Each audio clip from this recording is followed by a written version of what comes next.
श्रद्धा Singh, second year medical student. आज हम पढ़ेंगे स्केलेटल सिस्टम। इससे पहले मैंने एंडोक्राइन सिस्टम ख़त्म किया है, ठीक।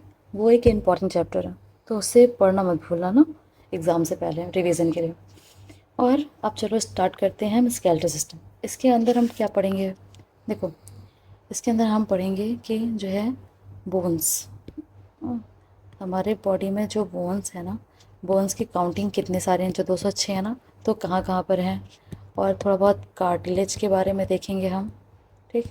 और अलग अलग बोन्स की प्रॉपर्टी जो होती है, जैसे किसी में ग्लिनॉइड कैविटी होती है, किसी में रेडियल ट्यूबरोसिटी होती है, उसको देखेंगे। ओके, ये आपके एग्ज़ाम के लिए इम्पॉर्टेंट है ना, कि जिसकी प्रॉपर्टी किसी बोन्स की है, कि जिसमें ग्लिनॉइड कैविटी है। ये एग्ज़ाम में काफ़ी पॉइंट टू पॉइंट क्वेश्चन पूछा जाता है ना, तो आपको ये याद करना पड़ेगा। ओके, इसमें काफ़ी कुछ है जो आपको ध्यान देना पड़ेगा, याद करना पड़ेगा मेन ना। समझने वाला तो वो मुझे लगता है बहुत कम है इस चैप्टर में, ज़्यादातर याद करने वाला है। ओके, चलो स्टार्ट करते हैं ना। स्केलेटल इसमें इंक्लूड्स बोन्स होता है, इसमें इंक्लूड करते हैं, और कार्टिलेज। बोन्स में आता है तुम्हारा हड्डियाँ, और कार्टिलेज में आता है उपास्थियाँ, ठीक। ये क्या काम करता है ना, form the main supporting framework of body. जो बॉडी का होता है ना, सपोर्ट देना बॉडी को, और बॉडी का फ्रेमवर्क ढांचा बनाने का काम जो है बोन्स और कार्टिलेज करते हैं ना। देखो, जब ऐसे होता है ना कि अगर तुम मांसपेशियों को हटा दो तो क्या क्या दिखेगा, सिर्फ बोन्स दिखेगा, और बोन्स के ऊपर ये सही लगा होता है मांस, तभी तो वो ढांचे के लिए काम करेगा। फ्रेमवर्क इसका मतलब तो ये होता है ना, ढांचा। तो हड्डियाँ क्या करती हैं, ढांचा बनाएंगी, जिसके ऊपर मसल्स ऐसे लगेगी, तो मसल्स लग जाएंगे तो वो पूरा अलग से दिखने लगता है। अगर मसल्स हटा दो तो बोन्स का ढांचा तो दिखता है सिर्फ, हाँ। तो ढांचा बनाने के काम आएगा, सपोर्ट देने के काम आएगा किसी के सपोर्टिंग सिस्टम के लिए, ठीक। अब देखो, बोन्स क्या होता है, one third, one third of connective tissue होता है, एंड टू थर्ड जो है कैल्शियम सैल्ट होता है इसमें। वन थर्ड कनेक्टिव टिश्यू होता है और टू थर्ड कैल्शियम सैल्ट होता है इसमें, ठीक।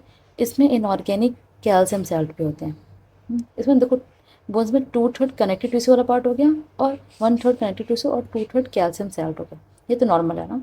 अब देखो, जो है इनऑर्गेनिक कैल्शियम सैल्ट क्या होता है, ये होता है कैल्शियम हाइड्रोक्सी एपेटाइट ना। एपेटाइट जो होता है कैल्शियम हाइड्रोक्सी एपेटाइट, और calcium phosphate, calcium carbonate and others. तो ये जो होता है ना कैल्शियम हाइड्रोक्सी एपेटाइट, ये क्या होता है, बोन को बहुत हार्ड रखता है। अगर ये ना रहे ना तो बोन बहुत फ्लेक्सिबल हो जाएगी। इसको क्या कर सकते हैं हम, अगर बोन्स को एसिडिक मीडियम में डाल दें, किसी एसिड में डाल के कुछ देर तक छोड़ देना, कुछ दिनों तक, कुछ टाइम तक, तो क्या हो जाएगा, बोन का ये वाला जो पार्ट होता है ना, हाइड्रोक्सी एपेटाइट वाला, ये डिज़ोल्व हो जाएगा। अगर ये डिज़ोल्व हो जाता है तो बोन बहुत फ्लेक्सिबल हो जाती है। उसको तुम कैसे भी मोड़ सकते हो आराम से, ठीक। और बोन्स में हाईली रिजनरेशन पावर होती है। देखो, हाई रिजनरेशन पावर, अगर ब्लड के बाद किसी में रिजनरेशन पावर अच्छी होती है ना, तो वो बोन्स है। बोन्स में काफ़ी जल्दी रिजनरेशन हो जाता है ब्लड के बाद ना। सबसे अच्छा रिजनरेशन पावर ब्लड में होता है, देन उसके बाद इसमें, ठीक। अब देखो, bones mould itself according to change in stress and strain it bear. देखो, बोन अपना जो है ना, अपना डेवलपमेंट जो होता है, अपना जो है उसका स्ट्रक्चर कैसे फॉर्म होगा, जैसे कहीं ज़्यादा प्रेशर बन रहा है ना, तो उस तरफ उसका डायबिटीज़ होता है। हम किसी को ज़्यादा प्रेशर कहीं देंगे तो उस तरफ ज़्यादा प्रेशर की वजह से बोन का फॉर्म हो जाएगा, या बोन डिप्रेस हो जाएगी। ये सारा स्ट्रक्चर मतलब बोन प्रेशर से और स्ट्रेन की वजह से उसका मतलब अपने आप को क्या बोलते हैं, मोल्ड करेगा। जैसे ढांचा बनता है ना, ढांचे को जैसे हम प्रेशर देते हैं, जिस हिसाब से प्रेशर देंगे उस हिसाब से ढल जाएगा। वही काम बोन्स भी करता है। जिधर से प्रेशर डालोगे, हाँ, जिधर से खींचने की कोशिश करोगे, तो बोन उधर से एडजस्ट हो जाती है। बट डिपेंड करता है एपिफाइजल प्लेट तुम्हारी जो है फ्यूज़ ना हो गई हो। अगर एपिफाइजल प्लेट फ्यूज़ हो जाती है, तो मैंने तुम्हें बताया था उसमें हार्मोन्स में, कि कभी भी बोन ऊपर से नहीं बढ़ेगी, तो बोन जो है चौड़ाई में बढ़ना शुरू करती है। इसीलिए तुम्हारा जो है प्रोट्रूजन ऑफ जो है लॉन्ग जो, ये lower jaw, protrusion of lower jaw होने लगता है ना। जो गाइगेंटिज्म था, हो रहा था, वो इसी वजह से हो रहा था, क्योंकि एपिफाइजियल जो प्लेट थी वो फ्यूज़ हो चुकी थी। तो बोन का जो है लेंथ नहीं इंक्रीज़ हो रहा था। तो लेंथ इंक्रीज़ ना होने की वजह से ये वाला तुम्हारा पार्ट नॉर्मली जो है, जो लंबाई में बढ़ती है बोन, वो बाहर निकलने लगी थी, ठीक, इसकी वजह से। तो देखो मोल्ड कर लिया, फिर फंक्शन क्या है इसके। अब टोटल के उसके फंक्शन क्या है बोन के तुम्हारे, ये शेप देगा और सपोर्ट देगा बॉडी को, बॉडी को खड़ा होने के लिए सपोर्ट देगा, और बॉडी को शेप देगा ना। बॉडी के सभी देखो, सभी ह्यूमंस की बॉडी का शेप एक जैसा है, ओके। तो सपोर्ट देने का काम और शेप देने का काम ये करते हैं। देखो provide surface for attachment of muscles, tendon and ligament, ठीक। देखो बोन का ढांचा खड़ा हो जाता है, उसके ऊपर मसल्स लगती हैं, उसके ऊपर टेंडन्स लगते हैं, उसके ऊपर लिगामेंट्स लगते हैं, ठीक। देन जो है पूरे बॉडी का फॉर्म, बॉडी फॉर्म होती है। क्योंकि बिना जो है मसल्स के, बिना लिगामेंट्स के, बिना टेंडन्स के तुम उसको बॉडी मतलब एक जो है बॉडी नहीं कह सकते पूरा अच्छे से, सिर्फ एक ढांचा होगा अगर सिर्फ बोन्स है तो। क्योंकि सब कुछ चाहिए एक जो है परफेक्ट बॉडी बनाने के लिए। हाँ, एक ह्यूमन बॉडी नॉर्मल बनने के लिए बोन्स भी चाहिए, उसमें तुम्हारा बोन्स भी होना चाहिए, हाँ मसल्स भी तुम्हें चाहिए, कार्टिलेज भी चाहिए, ठीक। और तुम्हारा जो है लिगामेंट भी चाहिए ना, लिगामेंट भी, और टेंडन भी चाहिए, एंड टेंडन, ओके, ठीक। अब ये देखो ये सब कुछ चाहिए तुम्हें, ठीक। अब देखो ये क्या करता है, प्रोटेक्ट ऑर्गन, ऑर्गन को प्रोटेक्ट करेगा। देखो जैसा एग्जांपल हो गया रिब केज, तो रिब केज जैसे तुम्हारी स्टर्नम हो गई, ऐसे होती है स्टर्नम, हाँ, फिर रिब केज ऐसे बना, तो अंदर क्या होता है, अंदर तुम्हारे फेफड़े होंगे ना, फेफड़े प्रोटेक्ट रहते हैं, और यहाँ पे तुम्हारा कहीं हार्ट भी होता है, प्रोटेक्ट रहता है। तो प्रोटेक्शन के काम भी आ रहा है ना। फिर क्या कहते हैं, ये हो गया तुम्हारा प्रोटेक्शन के काम आ रहा है। अब देखो क्या कहते हैं, बोन मैरो का formation, bone marrow manufacture blood cells ना। अब देखो जैसे ये होता है तुम्हारा, मानो ये एक बोन है ना, ओके। देखो मेरी ड्राइंग ज़्यादा अच्छी इसमें नहीं बन रही, ठीक। तो इसमें मेडुलरी कैविटी होती है ऐसे, इसके अंदर एक स्पेस होता है बोन के अंदर, ठीक। इसमें होता है बोन मैरो प्रेजेंट होता है, ओके, बोन मैरो होता है।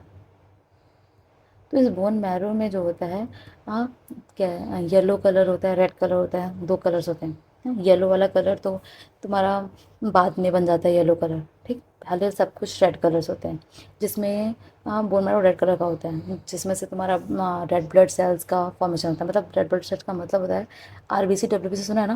देखो ब्लड में कितने पार्ट होते हैं, ब्लड में जो होते हैं आरबीसी, देखो ब्लड में सबसे पहले पार्ट होता है फ्लूइड वाला पार्ट होगा और सेल वाला पार्ट होगा, सेल और फ्लूइड।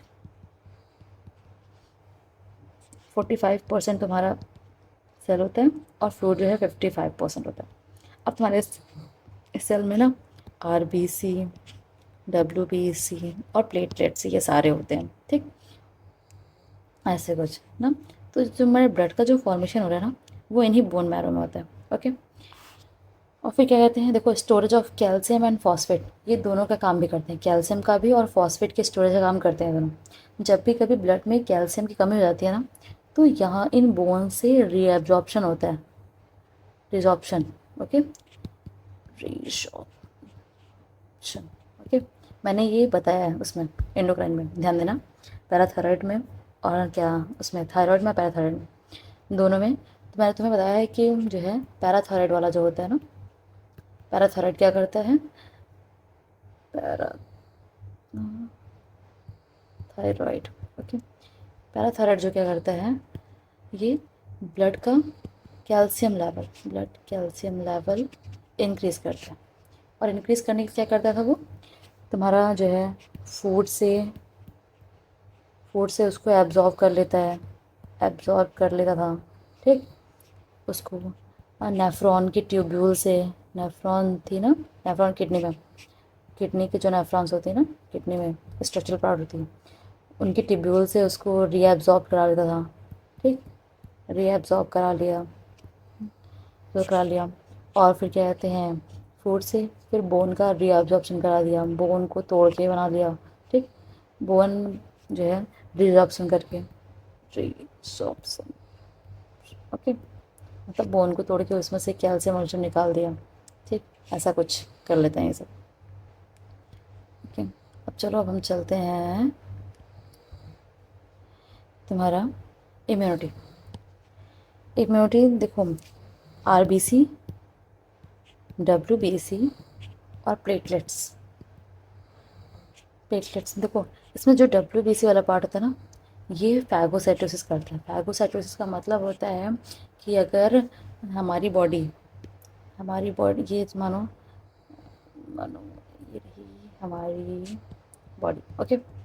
हमारी बॉडी के अंदर कोई पैथोजन या माइक्रो ऑर्गन, पैथोजन या माइक्रो ऑर्गन मतलब समझो कोई जो हमारे अंदर डिजीज़ कॉज करे, वो ऑर्गेनिज्म आ गया ना, कोई जीव आ गया, ठीक।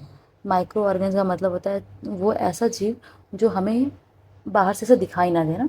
जैसे नॉर्मली हम देखते हैं मेज बिल्कुल साफ रहती है, अगर ये माइक्रोस्कोप लगा के देखो तो कैसा लगेगा, मेज पे बहुत सारे कीड़े मकोड़े दिखेंगे ना, कीटाणु जिसको जीवाणु, बैक्टीरियाज जिसको बोलते हैं, दिखाई देंगे। हाँ, तो बस वही माइक्रो ऑर्गेनिज्म जो हमारी बॉडी के अंदर है, तो इनको खाने का काम फैगोसाइटोसिस भी ये सब करती है। न्यूट्रोफिल्स, हाँ न्यूट्रोफिल्स, न्यूट्रोफिल, हाँ मोनोसाइट, ओके, मैक्रोफेजेस, फेजेस, हाँ ये सब डब्ल्यूबीसी के पार्ट्स हैं, ओके। अभी मैं जब आपको ब्लड पढ़ाऊँगी ना, तब इसके बारे में मैं आपको और अच्छे से बताऊँगी, ठीक। अभी इतना जानो कि डब्ल्यूबीसी के पार्ट्स होते हैं न्यूट्रोफिल, मोनोसाइट, हाँ मैक्रोफेजेस। तो ये क्या करते हैं, फैगोसाइटोसिस करते हैं। फैगोसाइटोसिस से क्या होता है, जो ऑर्गेनिज्म आया है हमारी बॉडी में, उसको ये जो है अपने अंदर खा लेते हैं। अब खा लेंगे ना, उसको खाने के बाद पचा लेते हैं।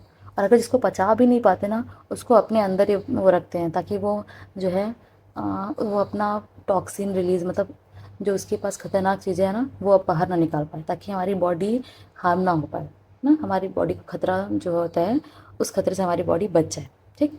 अब देखो स्केलेटल सिस्टम में ना एक्सियल सिस्टम भी आता है और अपेंडिकुलर सिस्टम आता है ना। स्केलेटल सिस्टम में एक्सियल सिस्टम और अपेंडिकुलर सिस्टम, ये दोनों को मिला के बनेगा स्केलेटल सिस्टम, ठीक। अब देखो स्केलेटल सिस्टम के एक्सियल स्केलेटन में क्या क्या है। एक्सियल वाला पार्ट ये है तुम्हारा, ओके रुक जाओ, ओके। एक्सियल वाला पार्ट आपका टोटली ये वाला पार्ट है, ओके। ये वाला जो पार्ट है वो आपका एक्सियल में आएगा, ठीक। ये पूरा आपका स्कल वाला पार्ट, ये आपका पूरा, ये पूरा जो स्कल वाला पार्ट है ये, और ये रिब केज तुम्हारा, ये पूरा आएगा तो आपका जो है एक्सियल स्केलेटन में, ठीक। और अपेंडिकुलर स्केलेटन में क्या आएगा, आपका ये लोअर लिम्ब, ओके, ये पूरा, ये अपर लिम्ब पूरा, ओके। इन दोनों को जोड़ने वाला, हाँ लोअर लिम्ब को जो है एक्सियल सिस्टम से जोड़ने वाला, हाँ पेल्विक गर्डल, और ये अपर लिम्ब को जोड़ने वाला एक्सियल सिस्टम को, जो देखो ये वाला पार्ट जो होता है, ये वाला पार्ट ना, ये क्या कर रहा है, अपर लिम्ब को एक्सियल सिस्टम से जोड़ रहा है ना, तो इसको क्या बोलेंगे, पेक्टोरल गर्डल, पेक्टोरल गर्डल, ठीक, गर्डल। और इसको बोलते हैं पेल्विक गर्डल। देखो कहीं स्पेलिंग मिस्टेक हो जाए ना तो चलेगा, ओके। एक बार ध्यान दे लेना अपने स्पेलिंग्स, वैसे तो मैं सही लिखूँगी, बट मे भी हो सकता है मिस्टेक हो जाए, तो एक बार जो है कहीं सही मिलेगा तो अपने नोट्स में सही कर लेना, ठीक। पेक्टोरल, और देखो ये हो गया तुम्हारा पेल्विक गर्डल, ओके, ओके। चलो ठीक, अब तो हम क्या करेंगे, इसमें कितनी कितनी बोन्स होती हैं, ठीक, ये देखेंगे, ओके। चलो, एक्सियल स्केलेटन में तुम्हारा आएगा, क्या क्या पार्ट आया एक्सियल स्केलेटन में, स्कल आया, ठीक, और क्या आया, रिब केज आया तुम्हारा, और ये तुम्हारा क्या आ गया, वर्टिब्रास, ठीक। ये दोनों, ये तीनों चीज़ तुम्हारी आएंगे ना। अब देखो स्कल में ना, स्कल में कितनी बोन्स होती हैं, 8 होंगी ना। अब स्कल में 8 बोन्स जो हैं उनके नाम याद करना पड़ेंगे तुम लोग को, और याद होने इनके नाम और कितने नंबर में होती हैं, ये याद होना ज़रूरी है। ठीक, क्योंकि क्वेश्चन कभी कभी आता है कि कौन सी बोन अनपेयर्ड है, कौन सी बोन पेयर्ड है, ये अक्सर आता है। ठीक, चलो इसको देखते हैं ना। ये देखो, फ्रंटल ना, पैराइटल, फिर देखो कहाँ आ गया, ये है occipital, frontal, parietal, occipital, temporal, frontal, parietal, occipital, temporal, फिर आ गया तुम्हारा स्फेनॉइड, और फिर इथेमॉइड। ये देखो इथेमॉइड यहाँ पर है। ठीक, कितनी हुई, 1 2 3 4 5 6। ठीक, अब देखो इसमें से कौन पेयर्ड है और कौन अनपेयर्ड है ना। तो फ्रंटल जो आपकी होगी वो सिर्फ सिंगल है ना, ये आपकी सिंगल है। तो सिंगल में देखो कैसे सिंगल है, ये जो है फ्रंटल हो गया ना। अब पेराइटल जो हो गया, ये वाला पार्ट पेराइटल ना, तो जस्ट ये एक तरफ जो है ना, ये दूसरी तरफ भी होगा, सेम पार्ट, सेम पार्ट दूसरी तरफ भी होगा पेराइटल वाला। और ये टेम्पोरल वाला जो पार्ट है ना, जिसमें आपका कान फिक्स होता है, ये टेम्पोरल वाला पार्ट है जिसमें कान फिक्स है आपका, तो ये टेम्पोरल वाला पार्ट भी उधर होगा ना। तो पैराइटल और टेम्पोरल वाले पार्ट जो होंगे ये 2 नंबर में हो गया ना। फ्रंटल वाला जो हो गया वो 1 नंबर में है ना, उसका उसका जो है कितनी संख्या है, 1।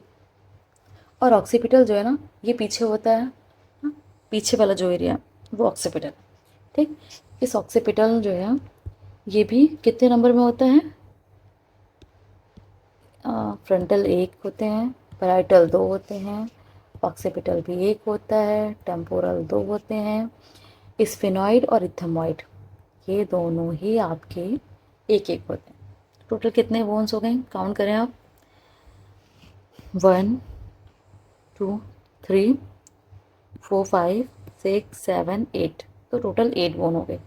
8 बोन कहाँ हो गए आपके, टोटल स्कल में आपके हो गए 8 बोन। ठीक, अब फेस में होती हैं आपकी 14 बोन। ठीक, 14 में जो है फेस में जो 14 बोन होती है ना, उसके नाम अभी मैं आपको लास्ट में बताऊंगी। ठीक, उसके नाम भी याद होना ज़रूरी है ना, उसके नाम भी याद होंगे तो ज़्यादा अच्छा है आपके लिए। वो भी पूछता है कि पेयर्स में कौन कौन से पेयर्स में है, कौन कौन सी अनपेयर्स में है। उसमें मेन तो पूछा जाता है कि अनपेयर कौन है ना, क्योंकि वहाँ अनपेयर जो है 2 ही हैं जो अनपेयर है, बाकी सारी वहाँ पेयर्स में है। ठीक, जैसे यहाँ पे सिर्फ 2 पेयर में है और बाकी सब अनपेयर है, वैसे ही वहाँ पे हैं, वहाँ बस 2 पेयर में है, बाकी सारे अनपेयर है। ओके, चलो देखो हाइऑइड जो होती है ना, ये यू शेप की बोन होती है ना, ये गले में होती है आपके, गले से मतलब गले में मत मानो, गले से थोड़ा सा ऊपर ना, टंग के नीचे वाले पार्ट के ऐसे आसपास।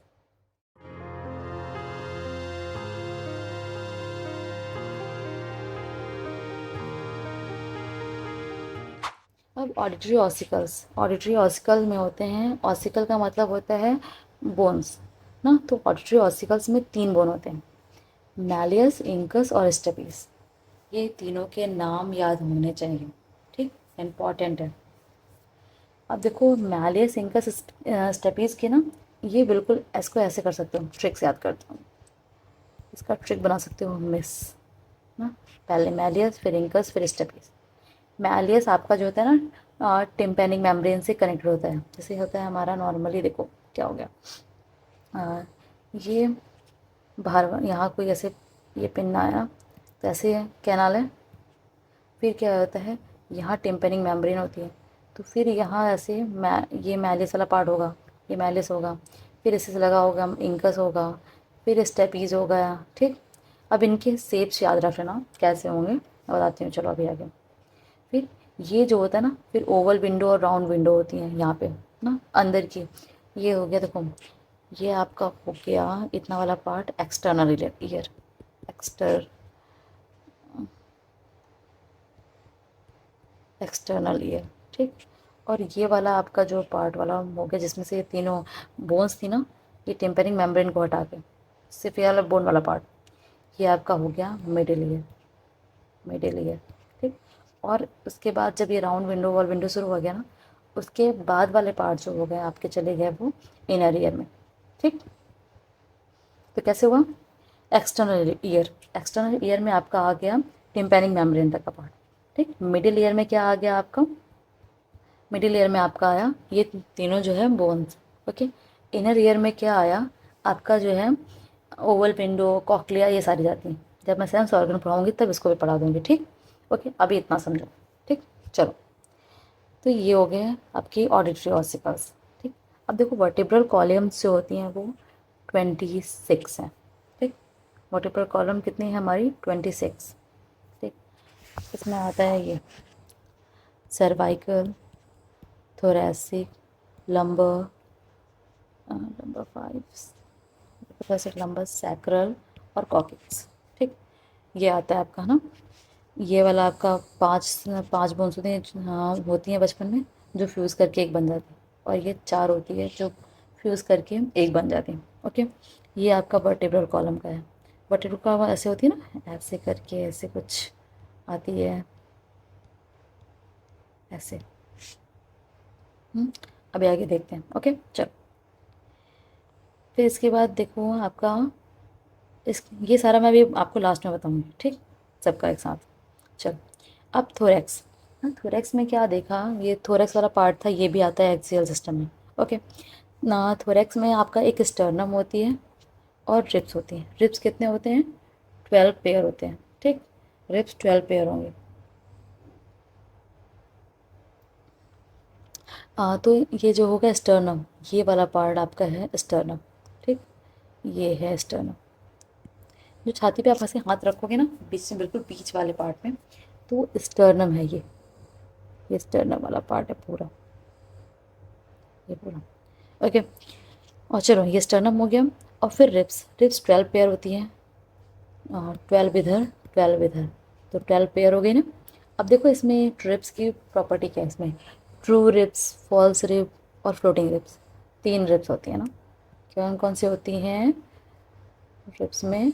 देखो, रिब्स में आपकी होती है, रुक जाओ थोड़ा सा स्पेस मुझे बनाने दो, ठीक है, रुक जाओ। चलो, रिब्स के होती हैं, एक ट्रू रिब्स होती है, ट्रू रिब, फॉल्स रिब और एक फ्लोटिंग होती है,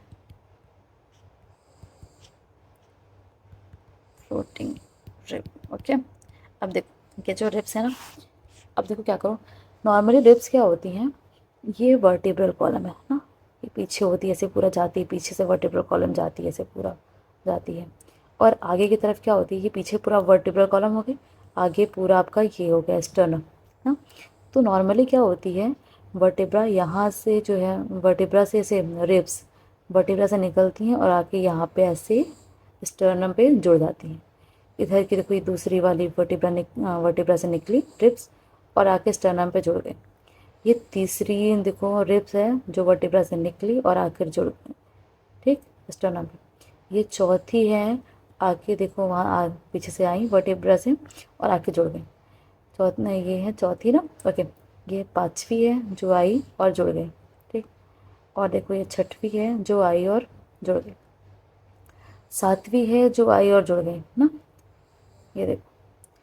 लेकिन देखो सात है जो ना, सात ऐसी है ना रिब्स जो डायरेक्टली वर्टिब्रा से निकली, वर्टिब्रा से निकली ना, वर्टिब्रा से निकल रही है और जाके कहाँ जुड़ रही हैं, स्टर्नम पे जुड़ जा रही हैं।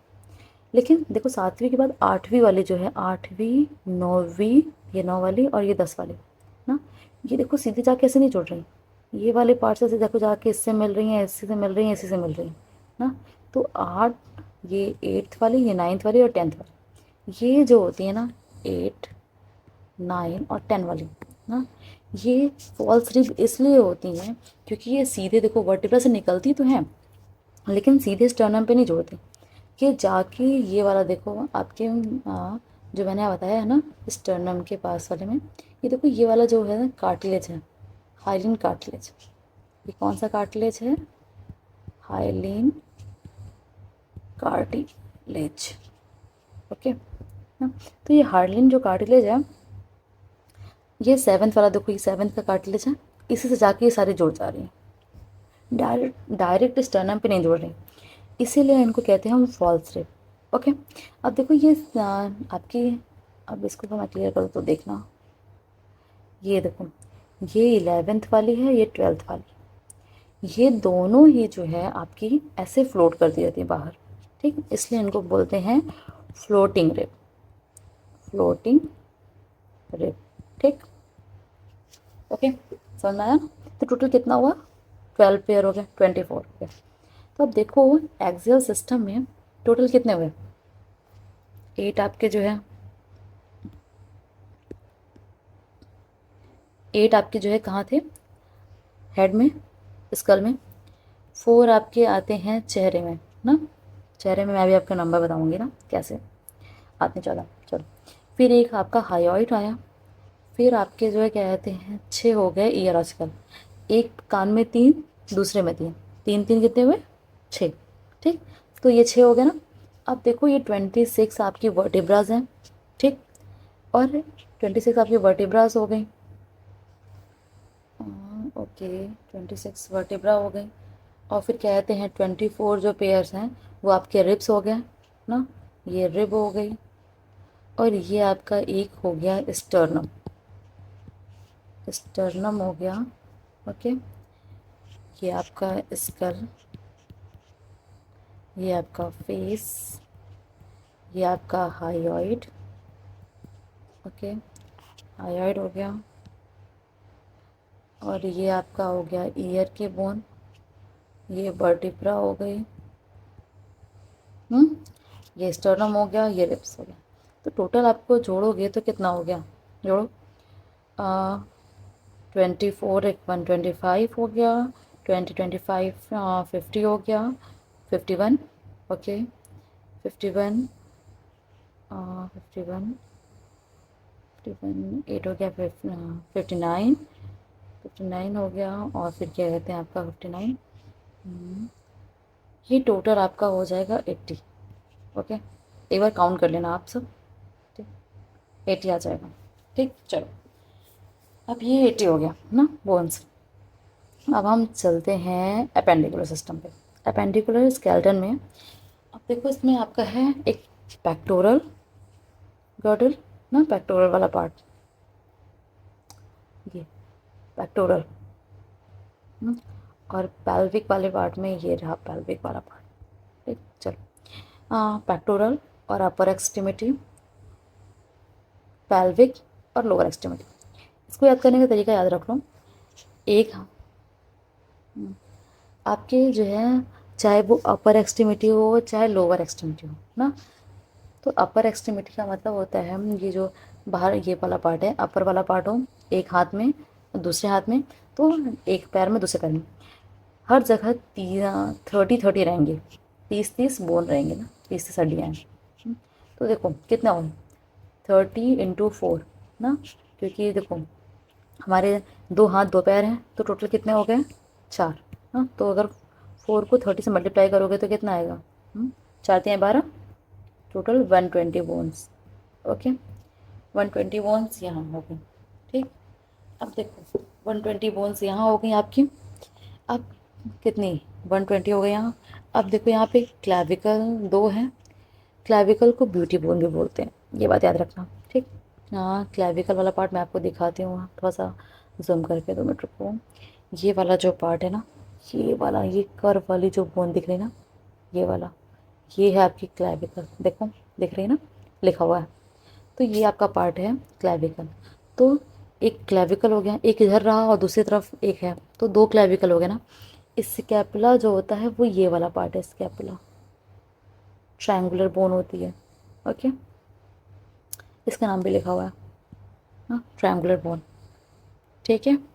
तो आपका ये देखो क्या हो गया आपका पेक्टोरल गर्डर, इस तरफ जो है स्कैपुला भी दूसरी तरफ भी होती है। तो कितना हो गया, 1 2 2 4, ठीक। तो 120 ये हुए थे, 4 यहाँ हो गए।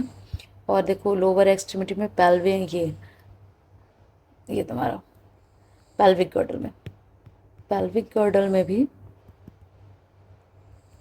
भी एक है ना हिप बोन, एक इधर और एक दूसरी तरफ, तो कितना हुआ +1, तो 2 हो गया ना, तो टोटल 6 हो गया।